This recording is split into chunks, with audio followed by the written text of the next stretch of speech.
Dear cur, your fur and fleece remind of nothing found in humankind, but for one fellow who did fine. Yeah, that scene made me extremely uncomfortable because why are you stuffing his face? He did not have to do all that. I understand I don't understand because he's weird, he's freaky, and he's naughty, that he likes to cut people's hair, but he didn't have to stuff his face. Muriel, she needs some training, okay? Because I'm tired of her allowing these random strangers in her house. Like, I understand you're nice and sweet, but please have a backbone. Please, bless her heart. No, bless Courage's heart, because he's the one who got shaved down. He only had this little patch of fur left. When I'm asking you guys what's your scariest Courage the Cowardly Dog episodes, I was surprised and also not surprised to see so many mentions of Freaky Fred, because he is like, out of all the villains, he's more real, you know? He seems like that creepy uncle, that creepy neighbor, that creepy teacher, that creepy friend, etc., who you just have that weird vibe and who doesn't really have your best interests at heart. And that's the same for Freaky Fred. Though I would see him to be Courage's uncle just because he's Muriel's nephew, and for him to put Courage, his family in harm's way is really telling. The scary part is that Courage was repeatedly asking them for help. And now, back to our regularly scheduled program. Only on Yapping About Nostalgia. I said my name is Fred, and I've been very naughty. When we first saw Freaky Fred, he was narrating this whole episode. He wanted to show the audience what's really going on in his mind. To me, it sounded like a sound for help, that he knows he had this disorder, he knows he has this obsession of hair, but he's also doesn't want to get rid of that obsession because of how it makes him feel. Like, he looked giddy after cutting people's hair. After getting kicked out, he had to find another place. He was like, let me go to Aunt Muriel's house. I'm pretty sure Aunt Muriel knew about this compulsion disorder, but I don't think she knew how extreme it was, or maybe he just wasn't honest about it. But I'm pretty sure with the family members, I'm sure there was some talk behind the scenes. So that's why I'm just like, Muriel, why would you invite him to his home? You have hair on your head. So for her to even allow him to be in her house, that's crazy. And I think she just wanted to see for herself if her nephew is actually freaky and weird. This little have obsession with hair, cutting hair. That's weird. Courage, come and meet Fred.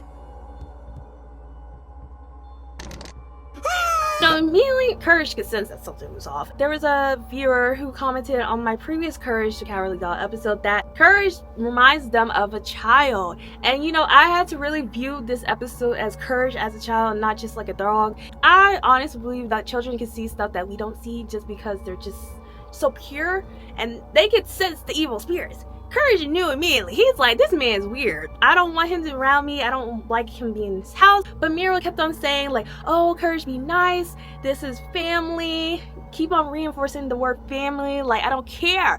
This is not my family. I just met him 5 minutes ago. I'm not gonna trust this man.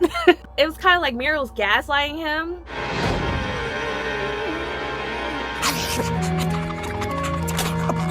Courage, just now.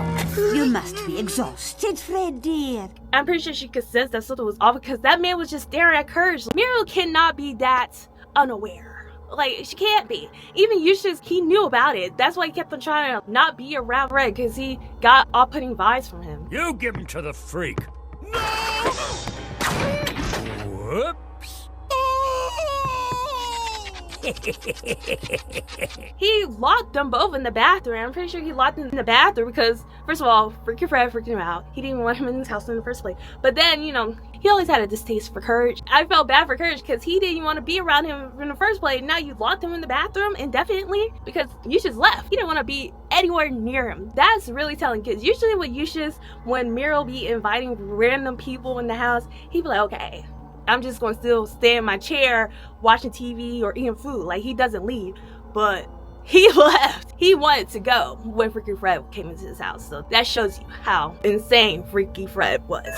Alone was I with tender Courage, and all his fur, his furry footage, which I say did encourage me to be quite naughty. Fred saw this to be a perfect opportunity for his obsession to come to the surface and not mask who he truly was. I'm pretty sure he was masking in front of Muriel because he needed a place to stay. I guess he knew better not to cut off her hair because he like, I need to stay here, I need a place to stay.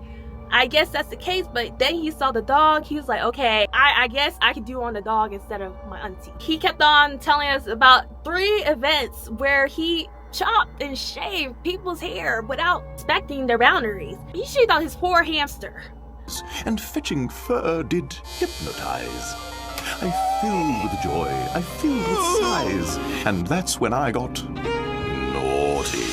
You know those crime shows when they say, oh, I didn't know Billy had anything wrong with him, and then you find out that Billy was kicking animals or doing stuff to animals? That's the first tell sign, and people just throw it underneath the bus like it's nothing. Like, that's weird. Barbara, my love, was named, and her fair hair, our mane untamed. Until one evening, I'm ashamed, I got a little naughty. He cut off his girlfriend's hair, which she was so pretty. I don't even know how he pulled her. Her hair was so pretty, and I'm pretty sure he picked her on purpose because of how much hair she had on her head. He definitely does pick out his victims before he shave off their hair. He wants the most grand experience. He also had a good time with a man who came into his barbershop. I don't even know why that man came into his barbershop, because I'm pretty sure people were talking like, oh, Ricky Fred, he's a good barber if you want shiny head at the end of the day. If you want to be a bald man, go to him. But other than that, stay clear. Just a trim, partner. I'd never seen such hair before. There's some horror stories with people going to hairstylists, and if they have long, thick hair, hairstylists get jealous, and even though they ask for a trim, they cut off like 3 inches. So that's why I didn't like how Ricky Fred even got into the position of opening a barbershop, because I don't know if he was jealous of people having all this hair that he could cut, because he didn't really have that much hair on his head. I feel like if he had long hair, he would have only done his obsession on himself. While this is all taking place in the bathroom, Mary was like, oh my gosh, it's okay, don't worry. Which is weird because Kurt was screaming. He was asking for help repeatedly. And Mary was like, oh, here's some pancakes. And then Fred just stuffed his face, which now thinking about it, he probably stuffed his mouth just so he'd be silent so he could finish the job, which is also awful. No one was listening to Courage, and that's the sad thing, because there were so many warning signs. Why would you want your dog, your family, with this weird man? I don't care if he's your nephew.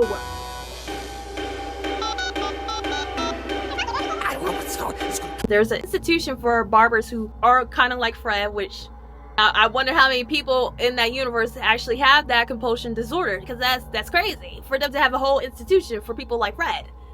I would never go to the barber. I would never go to a hairstylist. I would have to do my own hair if I was there, because that's insane. So he finally called him up. Luckily, unlike Muriel and Yushas, they had more urgency to get to the destination. They were like, oh no, we have to help them. We do not want any other people to get shaved down. They sounded traumatized on the phone. And then luckily they knocked on the door, and Courage was saved, even though he lost most of his hair except for this small little patch. And then Fred had the audacity to shave love from Fred.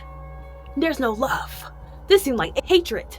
Okay, he did not respect me. I understand why people see freaking Fred to be creepy, because he definitely represents real life people who are weird and crazy and just doesn't know how to control themselves or say no to their mind. Fred could have easily got some mannequin heads with some wigs and just kept on shaving and shaving and shaving and shaving. Like, that could have been his job. He did not need to be a barber, no groomer, nothing. He just needed to get himself under control before he went out into reality.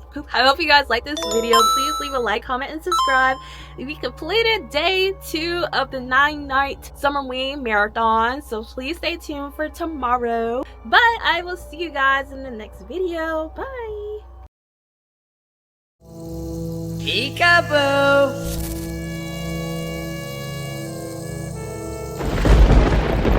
For 9 nights, we are celebrating Summerween only on Yapping About Nostalgia. Summerween? Something about this feels unnatural.